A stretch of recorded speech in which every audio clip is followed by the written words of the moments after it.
L'Institut de cardiologie et de pneumologie de Québec, l'hôpital Laval, si vous préférez, est l'hôpital dédié à la COVID. Bien que plusieurs personnes atteintes y aient été traitées, il n'y a pas de cas chez le personnel. La direction explique que c'est peut-être l'expertise acquise avec le temps pendant près d'un siècle qui permet tout ça.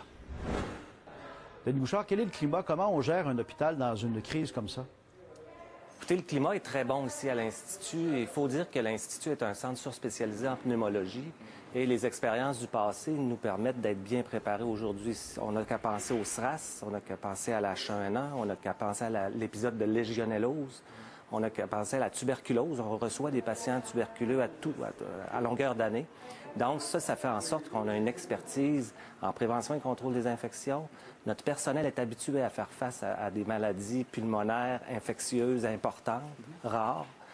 Donc, ça a été un élément facilitant pour pouvoir mettre en place tout ce qu'on devait mettre en place pour faire face à cette pandémie. Vous avez quelque chose comme 3000 employés ici. Et là, on va toucher du bois tout le monde. Selon ce que vous me dites, il n'y en a aucun qui a été atteint de la COVID-19. À ce jour, au jour 34 de la pandémie, il n'y a aucun employé ici à l'Institut qui a testé positif à la COVID.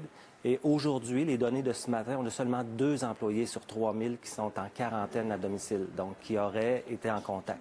Donc, évidemment, ça signifie que les mesures de protection des employés sont optimales ici à l'Institut. Mais ça veut dire quoi pour les autres spécialités? Quelqu'un qui vient voir un cardiologue, il n'attend pas très longtemps. Là, les médecins même sont en attente parce qu'il y a peut-être moins de cas que prévu selon les courbes là, en ce moment.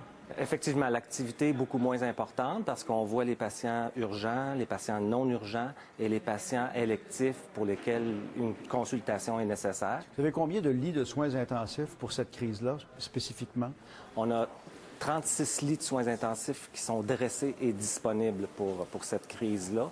Et ça exclut les lits de soins intensifs qui sont maintenus pour la trajectoire de chirurgie cardiaque. Il faut dire qu'au tout début de la crise, on avait 10 chambres à pression négative dans l'Institut.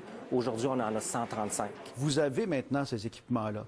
On a ces équipements. Dans 2 ans, supposons que cette pandémie est terminée, est-ce que c'est quelque chose qu'on va conserver, même ces chambres à pression négative, ou on démantèle le tout après une crise comme ça? Certaines chambres à pression négative vont être démantelées. Il n'y a pas de date d'expiration sur des respirateurs. On peut les garder à la limite à 20 ou 30 ans s'il y a urgence, puis les remettre à niveau un peu? En moyenne, un équipement médical a une durée de vie d'environ 12 ans.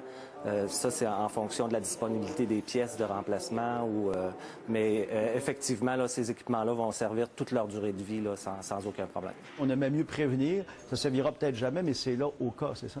Effectivement, on s'est préparé pour faire face à une situation qui pourrait être très critique. Oui. Si ça ne sert pas, ce sera tant mieux, là, mais effectivement, là, c'est en prévention.